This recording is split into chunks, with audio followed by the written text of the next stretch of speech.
So this is about the time I accidentally ended up working for the Jewish mafia. You might ask how that happened, and I gotta tell you some other stuff first. Also, I just want to say, if for our viewers, if you don't know what the Jewish mafia is like, every movie about the Italian mafia was really about the Jewish mafia. Yeah, so I first noticed this with the various biopics of John Holmes. There's a very famous Israeli gangster that he's hooked up with, and in every movie he's always changed to an Arab. When I actually researched John Holmes, it's like, oh, and the guy's, oh, okay, all right. Well, who would have changed that? Now, on that note, this is going to be a story that maybe won't break a lot of stereotypes. I'm sorry, I'm just being accurate. This is what happened. Not only will it not break them, it'll confirm a great number of them too. Yeah, this is going to be reinforcing some stereotypes. This is not, don't think it's embellishment on my part, it's not. This is just what happened. These people walk amongst us. Now, I came to Toronto to do school, and I got a job bouncing on the weekends to try and work through school. And I ended up working for this miserable security company. It was fairly big, and it was a legitimate security company's like bouncing offshoot. This was like their shell corporation where they did bouncing. Even their condo security guys were known as pieces of shit at this point. Like they were known for like among the urban explorer community, that was a big thing. They were known for just like finding treasure and just beating them up with their. This is back before. These are the reason we got our big flashlights taken away. It's because these guys they had to actually classify those like big mag light things that every guard used to have. They had to classify them as a baton, because they were just being used as batons.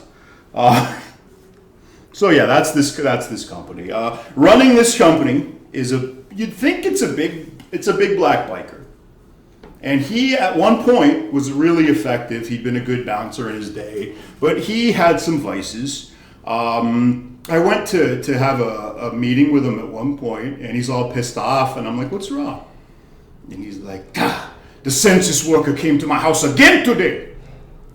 I'm like, why does the census worker keep coming to your house? What's wrong? He's like, listen, when Stephen Harper tell me how many people live in his house, and then I tell him how many people live in my house. Okay, that's a principled stance. I'll give you that, buddy. He had some different ideas about how he was going to live. Also, I just want to say, I really miss the days when it was funny to hear stories about immigrants abusing the system. Yeah. Yeah, you just to where the census people have to spend all this. There used to be novelty in it. Yeah, no, this is when it was a new thing. It was fun. It was still hilarious. But yeah, that was not. And this guy got in on the points system. Yeah, that he did. Oh God, did he ever? But he ended up. He's like, he ended up succumbing to a vice, and it was alcohol. And he got less and less effective, and he had even less control over his anger and his kind of. His politics got odder and odder. I really tried not to pay attention, but he went very reactionary fellow. Now, he wasn't able to do the job. It's like King Lear. He just could he'd abdicated. But the nature abhors a void. Somebody had to actually figure out how to run this company. And who stepped into the void was this miserable little Italian chick. Named Goneril. Basically. And she, because she was sucking his dick, she ended up basically de facto running the company. And she, I guess, had a rough childhood. And she felt that if she wasn't making everyone really upset and angry with her, she wasn't doing her job, she wasn't being tough enough. And if you want to be tough like that, it blows up in your face. It doesn't matter, what part of life. If you think by being a jerk, you're going to get people in line, it just doesn't work long term. Humans are just, unless you're in North Korea, it works there for some reason. But it doesn't work doesn't work in the West. So a lot of people are pissed off, and she's really getting in the way of all kind, of the various contracts. And she'd made an enemy, and this enemy was a guy named Brad. I only know Brad because I knew Chad. My crew at Lee's Palace, I ended up working at like a famous like punk rock music venue, and I'm running security there, and I'm really, really happy. And my crew, it's mostly like punk rocker, biker looking urban whites. White guys with tattoos and piercings and rough looking punk rock dudes. And one guy who was like more on the J-rock side of the spectrum, like he was culturally black. He was a white guy, but he grew up in Scarborough around black people, and he had the mentality of an urban thug, you know? And he had some friends. One of his friends was Brad. Now Brad, I never really understood Brad's deal. Brad knew everyone connected to the underworld in Toronto. He seemed to know everyone. From the lowest level of thugs to the bosses, he seemed to know. One of his acquaintances, unbeknownst to me, was a Jewish community leader named Moist. And Moist said, look, you don't like your boss? Why don't you start running security for my clubs? And he was given an opportunity at that point with Moise's backing to, cherry pick the current company and get everybody working for Moise under his banner. I didn't know this. I met Brad. Brad didn't like me because I was too polite. But Brad was like, if you're curious about Brad, he's like a Eddie Bravo energy. He was like this skinny, kind of crackhead looking guy, but weirdly charismatic. And he was an early trainer in MMA. He'd been a striker, like a boxer, kickboxer kind of guy. And he'd been tackled and beaten up by grapplers to the point where he figured he better learn some MMA. So he's one. This is back before The Ultimate Fighter was a really big deal. It hadn't really gotten into the mainstream culture. And that was how we kind of built respect, is he respected my wrestling. He knew what a big wrestler could do because he knew enough about MMA to at least, understand the kind of threat I was bringing to the table potentially. He took me out and my crew to a dive bar that Moise owned, and drinks were around the house, and they fed us all, which in hindsight was probably a bad idea. I probably shouldn't have eaten the food in this place, but I did. I didn't get sick or anything, but it was just, the kind of bar where you really don't want to be eating necessarily. They had, again, because he knew that I was a big fan of MMA, he was playing classic UFC on the projection screen. So it's like the perfect bait. It's going to be a big pay raise. We're going to all get to tell this Italian chick to F off. And my crew is excited to go downtown. This is like the major leagues, like we're getting called up. But I love working at Lee's Palace. And, I don't necessarily want to go and work an urban club. That's not my scene. It's, not where I wanted to be in terms of my career. And I expressed this, and, Brad kind of said, well, look, like, your whole crew's signed up. So if you stay, you're going to be all by yourself. You're going to be very vulnerable. So just in the interest of keeping you safe, you better come and work for us. And don't worry. We're going to take that contract. The other company's going to collapse without us, and we'll have all their contracts. In 2 weeks, you're going to be back at that door. The man knows how to negotiate. Yeah, exactly. It's like the offer you can't refuse. I got it. That's me getting the offer you couldn't refuse. So I figured, shit, why not? What do I really have to lose? Well, I ended up in the deep end. Now, what was the place that we ended up working? It was a series of events, but it settled in a series of venues. Moise didn't just have one place. But the main place, the Bismarck of this fleet, was a warhorse of a club. It's called Level Nightclub. I can tell you the name now. It's been torn down in its condos, and I sleep much better knowing that it's condominium. Knowing that place is in rubble and, is now a freaking car park and a freaking, luxury condos that nobody can live in. So let me tell you a story about Level Nightclub. My esteemed colleague here tried to get me to come out to this place for 6 months. Nightclubs are not my thing. It's never been my scene, but finally, fine, I'll go out. All right, I'll just have a good time. So I go, I spend the night at the nightclub, hate it as much as I expected it to, and at the end of the night, there's a shooting 10 feet away from me.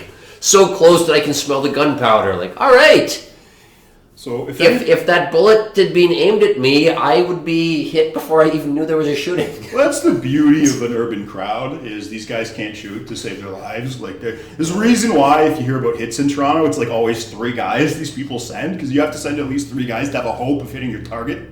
Like, these are just idiots with handguns. Handguns are really hard to aim. But yeah, so ironically, it puts you in more danger if they're not aiming at you. That's the thing. I always felt safe at the door being shot at, because I knew how bad their aim was. So that was always very comforting to know I was being aimed at. But as a bystander, Jesus Christ.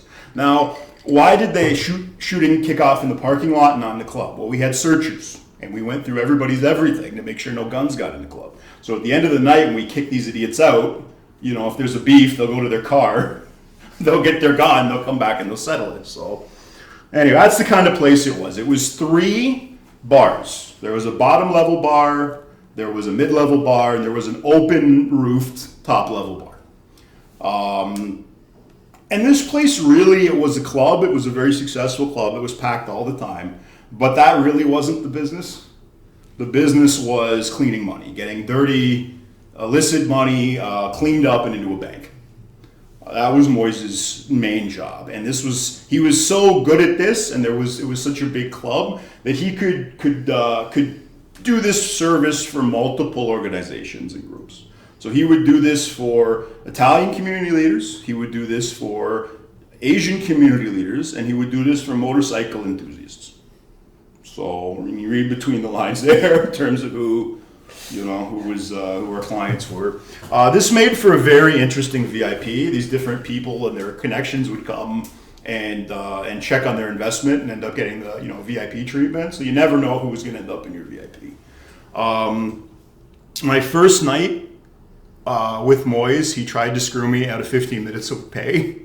He told me to start early. I was like, okay, I'll start early. I messaged the head of my company, and to get that 15-minute, quarter-hour freaking pay out of him, he had to show him my text message. He's like, no, I didn't tell him to start it. I got a text message. All right, fine. Everything was done in cash. Everything was done in cash. It was just, it was a different time. There was. So still no stereotypes have been broken here. Not at this point. Oh, and we're just getting started. There's kind of the tale of 2 Moists. Moist, his name was Moise. He's a Moroccan Jew. Now, this is not the really good part of the diaspora. This is the part of the diaspora that, like, the other Sephardics are like, oh, they're criminals. Morocco in the Arab world is like the Las Vegas. It's where you go to be sinful. And they, you can imagine the kind of vice merchants in that part of the world, and where they might have originated. If you've watched our episode about the Reconquista, you'll know why there's a lot of upset Semitic merchants on the Mediterranean. Now, Moise was a big shot gangster, but nobody tells you that he's a big shot gangster. You just kind of see the gravity of a person. You don't ever, if someone's telling you they're a gangster, they're probably full of shit. A real gangster, you're just going to see the weight of their presence, the weight of their opinions reflected in the people around them. It's like when you're looking for a planet, you can't actually see around another star. You can't see it. You got to look for the wobble that the perturbations. Yeah, you look for the wobble the gravity well causes of the planet. And the bigger the gravity well, the bigger the wobble. So Moise had a big wobble. Like Moise had Dark Lord of the Sith energy. He looked like, if you're curious what he looked like, he was a dead ringer for the strip club owner in Showgirls, which, if you haven't seen, is a hilarious movie from the early 90s. Don't watch it sober, but... Yeah, no. Get some friends together, have a couple beers and enjoy it. But there's a character in there that sounded and acted and looked exactly. He's pockmarked, he's olive-skinned, he's got a... again, it's just his words, not mine. What? I'm a fucking Jew. Look at my nose. He's very debaucherous. Anytime we got a new bartender, he'd walk up and go, "Hey, what's your background? Well, I'm Lithuanian. Oh, really? I never fucked a Lithuanian chick before. And then he'd walk away, and they kind of knew if they wanted to get the best positions, they might have to bend the knee, so to speak, or knees. He had a black kind of like a black female bar manager who was responsible for keeping all the other bartenders in line. And he looked at me one time after dealing with her, and he goes, "You know what the problem with black people is?" "What, Moist?" "Now you gotta pay them." The kind of guy Moist was. He was known, he'd book urban jams, and then when we were in the line, he'd come out and be like, "Geez, awful dark out tonight, eh, guys?" Then he'd go in and be like, "Oh, God." But again, there's two Moists. There's Moist when he was doing coke and drinking and smoking cigarettes in the club. And then there was sober Moist, and sober Moist was kind of a dick. The guy was crazy, but also like a complete asshole. So the crazier he was, the less of an asshole he was. But the more sober he got, I think we never found out exactly what happened, but I'm guessing there was kind of a trip to the doctor where the doctor was like, "If you continue this lifestyle, you're going to be dead." So all of a sudden he quit smoking, he quit doing coke, he quit drinking, and he just became like hardline, like freaking hammerhead shark level asshole. But before, when he was having fun, when he was on the blow, he would be an interesting boss. I remember one night, this was one of our earlier nights at the club. It was an urban jam, and this guy wanted line bypass, and he didn't get it, and he stepped to my urban white coworker, and it got a little heated. And essentially, what Chad would do is he would slap them, but it's not a slap. Slap is a misnomer. When you think of slapping, you think of like two women, one of them's hitting with like their fingers, with just their arm. No. He'd take the heel of his palm, which is more robust than your knuckles, by the way, and he would smash it into the guy's jaw. And then he would be able to say, if you ever went to court, "Well, my hand was open, I slapped him." Now, note, this is what makes Dana White's power slap just horribly immoral. Now, I don't know how much you guys know about power slap, but two guys kind of line up and exchange palm strikes until, both of them are brain damaged and one of them somehow wins this encounter. If you get into the backgrounds of these people, it's all like, "Oh man, I got off meth, and this is my last chance. Oh man, I got off fent, this is my last chance." So he's making these drug addicts like slap each other on camera. Now, when we were kids, a guy did that, and it was called bum fights, and the producer went to jail. And now this is all over social media, this slap fighting, which is the same thing. He also had a very amazing appearance on the Dr. Phil show. Yeah, Google that right now. The bum fights kid on Dr. Phil. That's classic. It's probably the most profound statement about talk show culture you'll ever see. If you don't have the time to look it up, he shaved his head and grew a mustache and showed up in a gray suit, dressed exactly like Dr. Phil. And said, "What am I doing that's any different than what you're doing?" And Dr. Phil just kicked him off the show because he knew he'd been completely taken. So anyway, Chad slaps this guy. The guy gets up. He looks at me. He goes, "I want to talk to a manager right now." I go, "Buddy, you do not want to talk to any manager at this place." No, I want a manager." "Okay." Out comes Moist. "Hey, yeah, I don't think there's a manager available, but I'm the owner. What's going on?" "One of you freaking bouncers just slapped me." "Oh, you mean like this?" And Moist slaps him, lays him out. Then he turns to us and he goes, "I don't take seconds. Somebody needs a slap, you call me. You say, Moist, this guy needs a slap. Okay? I don't take seconds. I'm nobody's bitch." And and then he frickin' turns around, and the kid taking tickets, like the ticket ripper, is not doing it fast enough. He pushes the kid out of the way. He goes, "Focus!" and starts ripping the tickets himself. And he does that for like 20 minutes. Would he be on any substance that helps you focus? Well, yeah, you can think about the delivery method for that substance, and you think about his anatomical advantages when it came to consuming that substance. And it explains why he had issues with moderation. Now, this security company that was assembled to work for is basically a mercenary army. And it was like Noah's Ark of ethnicities. We had like a few of everybody. And I was like one of the very few white guys who wasn't like a biker or punk rocker or skinhead type. So, or completely like just like urban now, like white black guys basically. So I knew I was going to get tested because you got to get street cred. Like any shitty SoundCloud guy, you got to get credibility to deal with these people effectively. There was an incident. We were doing an urban jam, and there were these, kind of thug types, and they didn't want to leave, and they lined up on the dance floor, and we lined up opposite them. And the central guy, the guy in the middle, was really big, and he's standing over my buddy. He was only 6 foot. This kid's towering over this guy. And my buddy jumps up, and with a weighted glove, slaps him across the face. And, lands and locks eyes with him. Like, it's like your move now. And I figure, okay, we're going to be in for the fight of our lives. And the big guy just kind of signals to his boys, let's go. And they all walk out.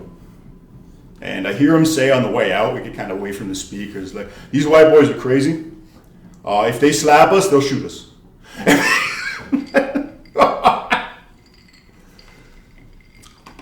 And I go to my buddy who slapped him. I said, okay, it worked, but like, what were you thinking? He's like, well, they were either going to kill us or leave. Like, all right, you did that. But again, I now have to establish my crew got some credibility that night, but I got to establish personal credibility. There was another urban jam. We had to remove some, again, thugged out type guys. And these are tall guys. The anatomy of the urban thug, again, there's different morphs, but the classic one is they skip leg day. They never do leg day. Skinny, long legs, tiny little hips, tiny core, big upper body that they've developed a lot. This is a great build for athleticism, but it's not a great build in terms of stability. And I'm a wrestler, so I had a big advantage dealing with these guys. To tie a bow on it for me, they're all wearing pants that don't fit. And anytime they're in any kind of a grapple, their pants fall down and trip them. So, I don't know. It's weird for me. You think if you're going to spend time fighting, you're going to maybe get an outfit together that would work for that? I don't understand. Anyway, we were again kicking them out. They get to the door, and one of them throws a big looping overhand right, which is like the most common punch that I've had to deal with in my freaking career doing this. It's not that I'm Muhammad Ali. I don't want to give the impression that I'm a super fast ninja guy. It's just he might as well have sent me an email saying what he was going to do. Like, he drops his weight, he clenches his fist, he drops his shoulder. Like, he might as well fucking text me and say, I'm going to throw an overhand right. So I ducked under his punch, a little taller than me, and I get behind him. But now his boys are behind me. And I had a split second to think about it, and I figured, all right, again, wrestling kind of kicks in. I suplexed him. And I guess he kind of landed on his friends. Like, I kind of threw him over. And by the time I turned around, he's just getting up off the floor. It's just one of the situations where my life was on a knife edge. Like, if you suplex a guy onto a concrete floor, you can potentially kill him or break his neck very easily. So somebody was praying for me that night that he landed on his idiot friends who were rushing me. And they didn't see like a leverage move. Like, a suplex really, you don't really have to be that strong. It's a leverage hold. But because these guys had never done wrestling, they saw me pick their friend up, turn him upside down, and slam him on his head. And we got them out. They cleared out after that. And then they told everybody. I heard them outside. Be like, that white boy grabbed me like a bear. Like black magic. I imagine, I don't know, the first guy who showed up in Africa with a cell phone. You can get freaking, oh God. To this day, so think you're magic if you have certain things like vaccines. Anyway, so that's kind of how I ended up with credibility. The other way I ended up with some street cred is I was working, it was early, and this guy with grills, and long braids and glasses on, sunglasses on during the day. He shows up and he's got like like an actual little person, like guy's about 5'1". He got fat. Like, I found out later it's a wee man, but he demands line bypass. And I said, look, buddy, he's like, I'm one of the investors. And this is like, I figured I'd check it out. I don't want to piss anybody off. This is early in my career. So I say, buddy, listen, just like, chill out for a second. I'll get somebody out here who knows what's up, and I'll get you in. Just appreciate your patience in this. And he was very impressed by that, because I did the job, but I was courteous and respectful. And respect goes a long way in this culture. So does an IQ over 95. Yeah, does it ever? Jeez. And I think they like us. At a certain point, like a polite white boy kind of treating you differentially is always a big hit in that urban gangster world. Now, Moist he wanted us to bounce on expert. So he books, there's soft and hard urban jams, right? A soft urban jam, it's like a soca party or a dance hall party or, a soul party. And this is mostly like black urban professionals. We call them bears, black, educated, and rich. And they just want to have their freaking their Hennessy and have a good night out. They know what happens if people cause trouble at one of their parties. And so the biggest issue in the rare times there were problems at these parties was getting the usually young idiot out of there before these big black freaking athletic scholarship type dudes freaking like caved his head in for causing shit at their party. Then there's the other side of that. This is a hard urban jam. And that's basically a gang party. Toronto doesn't have any like hoods. There's no South Central Toronto. That's kind of the little hoods are dotted all over the place. Yeah, there's no Compton, Toronto. No Compton, just little bad, almost down to the level of like bad community housing buildings. Like Jane and Finch is like 5 problem community housing buildings. Like really, if you boil it down to it. That's our worst urban ghetto at this point. In the country. Yeah, in the country. Yeah, exactly. Now, Moyes again, he wanted us to make sure we were earning our money, so he'd book parties like this, and then he'd tell us like, hey, no hats. It's like, Moyes, you booked an urban jam. These guys are going to wear urban style. You knew that. You told the promoters nothing, I'm sure, about this. And what? You can't do it? I can do it, but this is ridiculous. So, all right. And they figured out quickly that we weren't letting people in with hats. So they started like sneaking them in, like they tucked them in their waistbands, and then they'd go inside to get searched on the way in. And the searchers weren't looking for hats; the searchers were looking for guns and drugs and that kind of shit. And some of them were sneaking them in through the smoking patio. They were throwing them over the smoking patio like their buddy, and then get them in that way. So Moise comes around; they're all in their hats. So he freaks out. We have a big meeting at the end of the night. He goes, "Does anybody here have a problem telling a brother to take his hat off?" And we can tell he's looking to like fire somebody to make an example, so everybody shuts up because we weren't complete morons. He goes, "Good, because if you let a brother in here in his hat, you might as well suck his dick while you're at it." And from then on, that was like a running joke. It was like, well, if you're going to do that, you might as well suck his dick. Again, Moyes was fun when he was doing coke. Eventually, we just started bouncing by chemistry. We just wouldn't take their marijuana on the way in. And they'd go in and they'd smoke it. We wouldn't have any problems. Except that everyone in the building was high. So it's like London fog level, smoke machine level, cannabis smoke in this freaking club. And I go in and I find like a bag of chips in Moise's office, and he's like, What's up with you today?" I'm like, "I'm hungry." He's like, "Why are you hungry?" Like, "I'm high. Have you smelled your club?" Like, Jesus Christ. But again, they'd all be very peaceful, and I just remember thinking those nights, like, why are we spending, at this point it was still illegal, and I remember thinking, like, why are we spending money to keep this away from these people? Look at how well behaved they are tonight. This is amazing. Now, at one point, we had the smoking inspector come in, and he was very upset about all the smoke. And Moyes looks at him and goes, "Well, they're not smoking cigarettes." And at that point, he had him. This is before the cannabis had been rolled into like smoking bylaws. So he had to go and get the cops. to come and give us a ticket for permitting drug use. And the cops, that's not high on their list to go write a ticket for cannabis on a freaking Saturday night in the freaking downtown, club district back in the day. The cops were spending $1 billion policing this place. So a year at this point. So that's how much freaking, attention and manpower was down, making sure, as few people as possible died. Now, Moise had some other kind of funny interactions with the smoking inspector. Moise was old school. Moise smoked cigarettes for the first half of the time I worked with him. And it wasn't a club for Moise if there wasn't smoking inside. So this was a time when a lot of anti-smoking bylaws were getting pushed. And he would just allow smoking. And the smoking inspector would come in, see everybody smoking, and then write Moise a stack of tickets. And Moise is getting his tickets at the end of the night, and he goes, "Why are you always in my club?" "Well, because you always have smoking in your club." "Really? Well, next time you come here, you better bring some people with you. Because it's very dangerous out there. It's very hard to write tickets with all your fingers broken."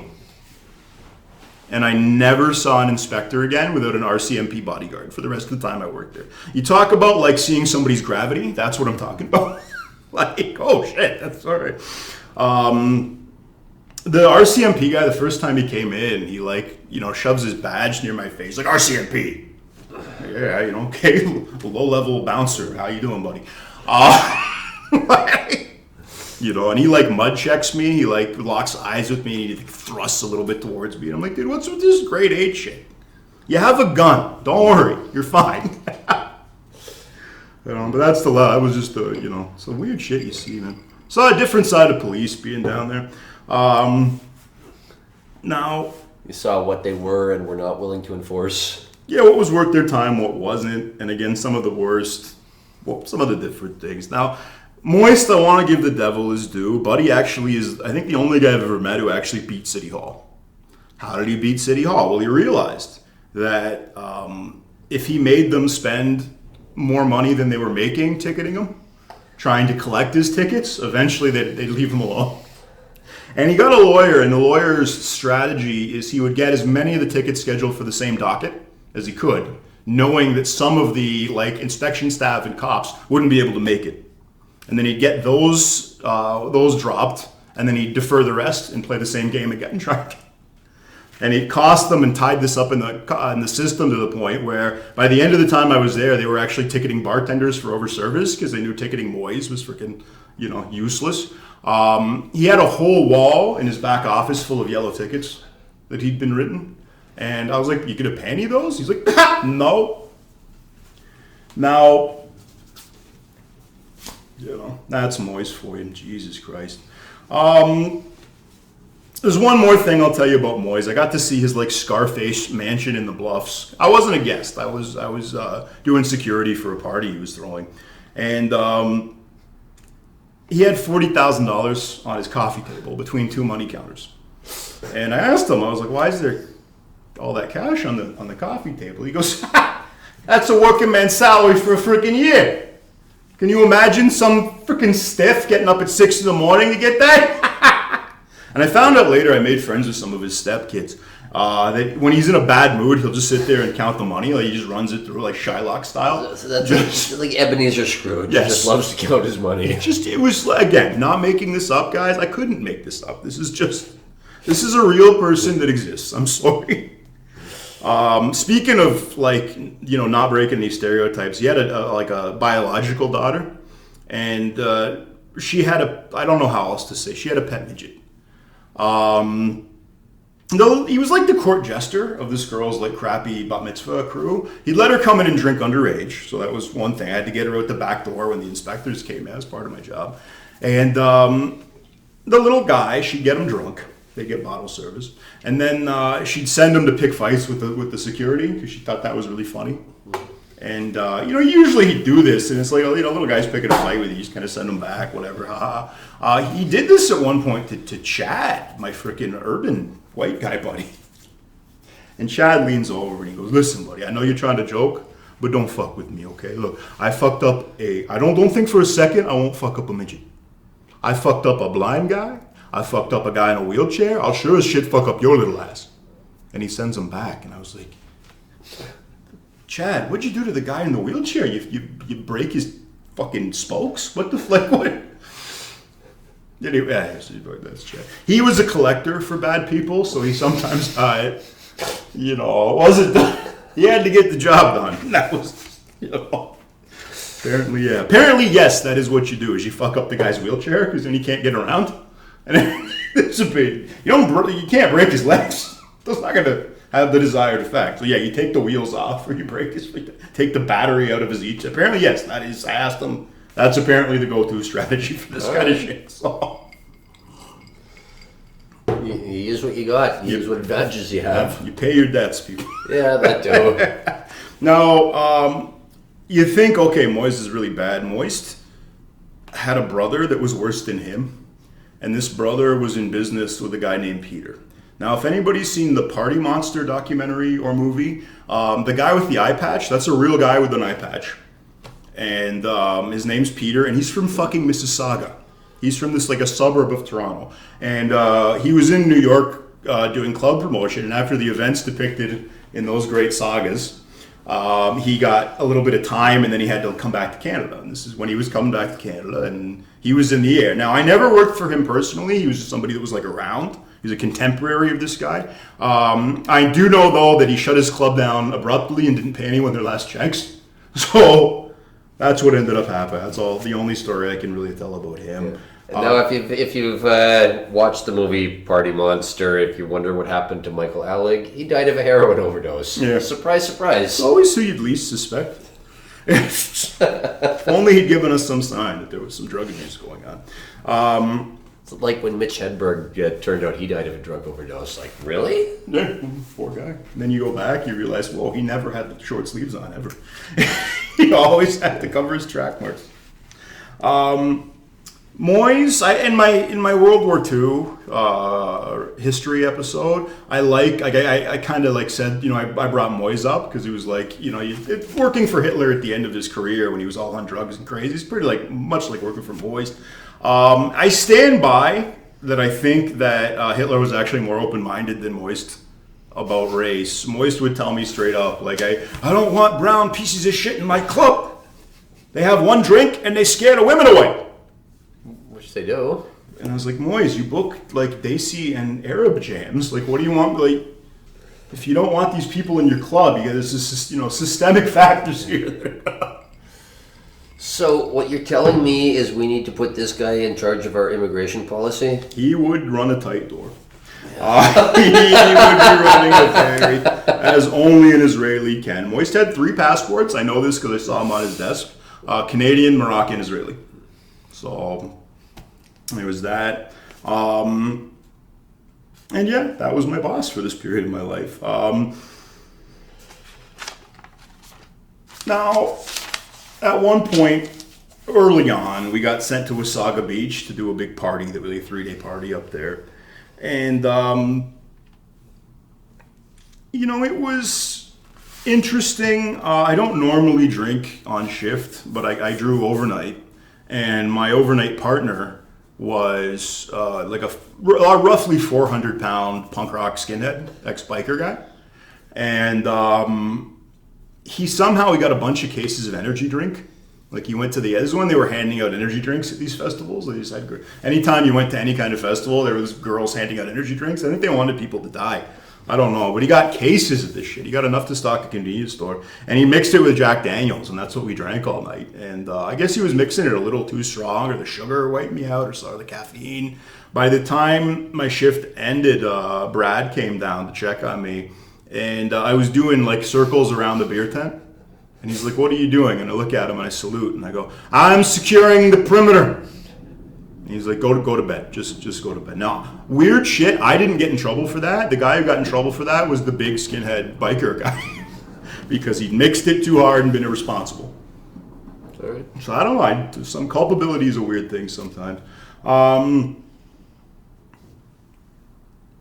that was a fun party. But yeah, I ended up with alcohol poisoning. So. Be careful if you're drinking with somebody.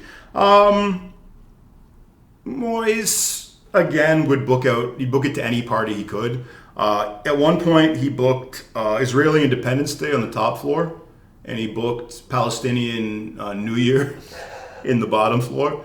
We have a meeting before the shift. He goes, "Tonight on the top floor, it is a party celebrating Israeli Independence Day. You are all to be on your best behavior. In the basement tonight is Palestinian New Year. If it kicks off, you ought to let the animals kill each other. Do I make myself clear?" "Yes, Moy." Now, one of the guys, I guess he didn't get enough to drink, and covered in Star of David glitter. They had Star of David confetti. He gets down to the middle bar that's closed, and he gets in there and he steals one of the bottles of vodka. And we catch him, and we take him to the boss. And the boss looks at him. "You gonna steal from me? I'm a Jew. Go steal from the Goyim!" And he paid. He paid for his bottle, and he kicked the kid out. One last thing I'll say about Moise. Moise has been a glass cutter as a teenager in Morocco, and he made a lot of the frickin' tables. Like, he would replace the glass himself, but he would send them if somebody broke a table. He would send them an invoice for like $1,500, but then he would just cut the glass himself and put it in. Like, that's just the kind of guy he was. At one point, he had, I'm pretty sure, illegal migrants living in the basement of this place.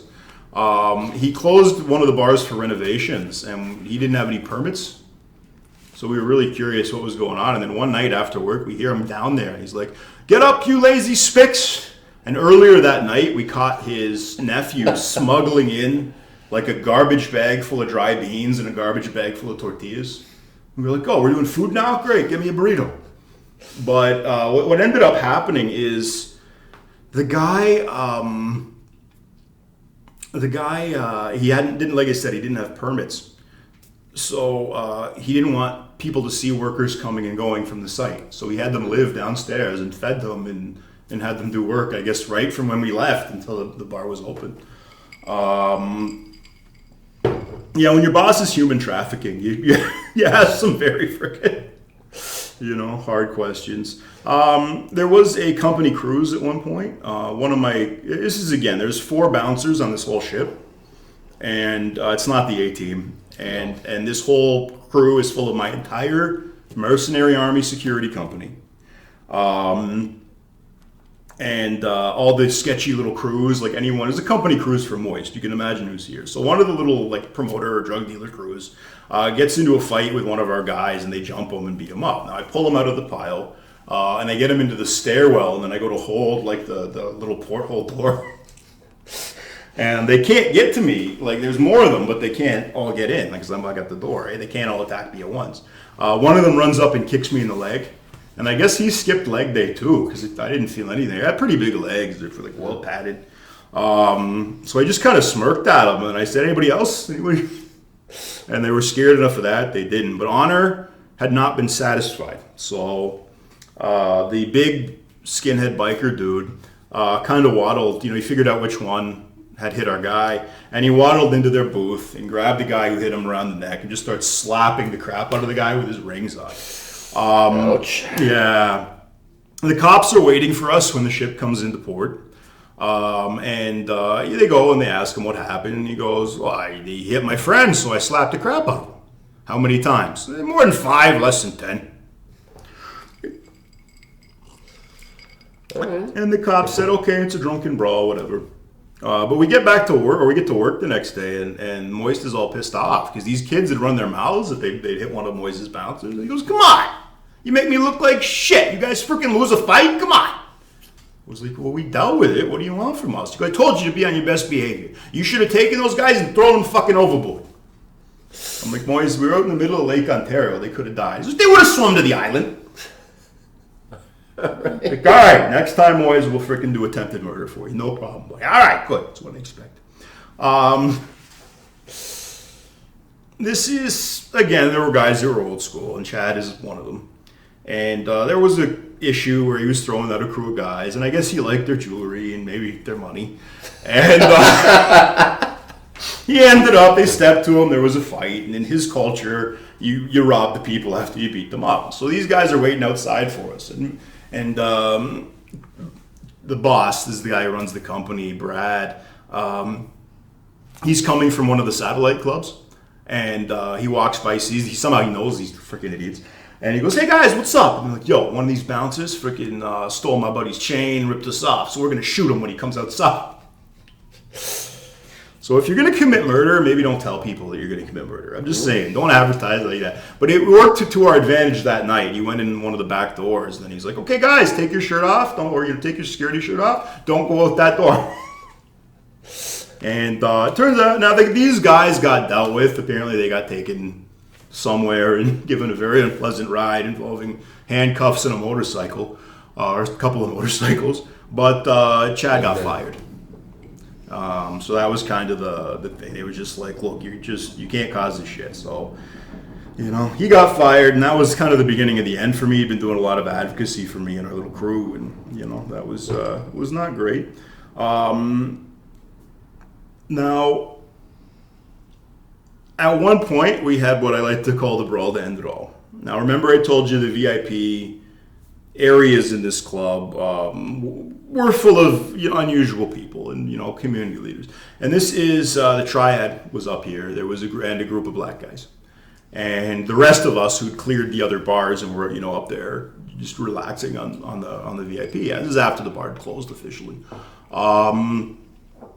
Now, we had a new guy, and I guess he wanted to look tough. He sees these two Asians fighting over a bottle, and he goes and shoves them away from each other. And it turned out that this was like the head Triad that night, and like their boss from Asia, like corporate, had come in. So the guy's bodyguards swarmed this dude. And the first thing they do is they rip the transmitter of his microphone out. That was the first stage. Second, he got that ripped out. Before anybody could do anything else, they had his transmitter disabled. That's when you know you're dealing with professionals. Yeah. That's a pro move. That's like, So we go to get him off the floor. We're fighting now the Triad, and there's some black gangsters there too, and they see it. It's Coco's buddies, and they see a fight, and they go sweet, and jump in and start fighting both of us. At this point, you remember Wee Man, I told you, is the diminutive dealer. He jumps up on the bar, and he starts like running along and bottling people from the bar. I told him after that, I was like, "Wee Man, you were bottling people like it was going out of style during that brawl." Jesus, buddy. Then what happened? We're fighting, we're getting tired. I'm waiting for somebody to pull a knife or some shit, and up comes fucking Moist. And he looks at everybody, goes, "Guys, what the fuck?" And everyone stopped fighting. Again, you talk about seeing the gravity of a guy. That was a moment where, holy shit, who is this fucker? Brad was a very strange man with very strange priorities. And he's the kind of guy, he probably has some very interesting ideas about the shape of the earth at this point, if I had to guess. But he got into he wanted to go reserve to reserve and collect indigenous stories. Now, for anyone who has no experience with indigenous communities in Canada, they'll tell you some stories. Don't worry. Before you get down to business with them, you have to tell them about where you fished growing up, where your fucking dad fished. This is just polite conversation. It's like in China, you got to ask people about their family before you sell them. Same thing. You got to trade fishing stories before you get anything done with most of the tribes in Canada. And this lake was sacred towards all my ancestors before they overfished it. Then what happened? Then they moved on. It's one of my native vendors. He's a really interesting guy. He's from North Bay. And we finished the deal, and he goes out in the parking lot, and he picks up a rock, and he kills one of the Canada goose. And he just puts it in his truck. It's like, "Well, way to go, buddy." And he was like, "Yeah, government can't do shit to me." It is a delicacy among especially northern natives, is the Canada goose. They're hard to cook. We're not allowed to eat them in Canada except for the very locals. But it's like cooking a duck. You got to score the skin. That's the secret. You take a pin or a fork and you pierce the skin all over so the fat can kind of get out, because they have a layer of fat much thicker than chickens. So if you ever have to roast a Canada goose, I don't know why I'm telling you that. That's some actual indigenous knowledge that I'm dropping on you. How to cook a fucking goose. It got to the point where at the end of things, other we because of how we were able, they knew who we were dealing with. And so when other clubs were doing hard urban jams, they would sometimes ask for specialists from our club, and I got sent sometimes to like these notorious nightclubs to work the door and deal with their VIP. And like I show up and it's like I'm more Labrador Retriever than Pitbull. I'm big, but I'm friendly looking, and I'm fresh faced. And I look young at that point. So there's some skepticism, and they're all worried. Like, sure you can handle this? I'm like, God, don't worry. And the guy that they're really worried about shows up, and it's fucking Coco, and he gives me a hug, and he says, "Man, you know what he said. I don't need to say it. He said the gamer word. The word of power. The word of power, exactly. And he, they all look at me shocked, and I realized at that point, like, oh shit, I got some gravity. That's kind of fucked up. If this was a Jamaican plantation, he'd be angling to get into the house. Exactly. But he would have some very light-skinned children. Exactly. Now, Brad didn't make the best decisions, and he would spend money that he needed for payroll, and he was going to cover this by trying to strong-arm Moise, and like you get away with that for like so long, and then one day we showed up, and the Triad was working security there. So it goes. Well, and I figured I'd pushed, like, I'd done 2 official, like, Caravana parties. It was, like, 2 Caravana weekends downtown. At that point, I figured I'd push my luck. And I had, an incident before I left where some of the promoters had been flyering high schools. So I ended up declining half the people that showed up to one of these parties. And it got, like, it was an incident that was weird enough that people got talking about it. And one of the hangers-on of this place, who ran the security for a big student bar, the biggest student bar in Canada, heard that, they got a guy who can actually spot a fake. Because they'd just been shut down for 2 weeks for serving minors, so they needed a guy who could actually spot a fake. And that's kind of started the next chapter. And I thought, okay, no more dangerous parties. I'm going to be working this big student pub. Drama's at an end. I'm going to, this is going to be a much safer gig. And little did I know, it was out of the frying pan into the fire. Anyway, guys, I hope you liked that. If you did, like and subscribe, and let me know somebody enjoys this. Thanks. See you next week, guys.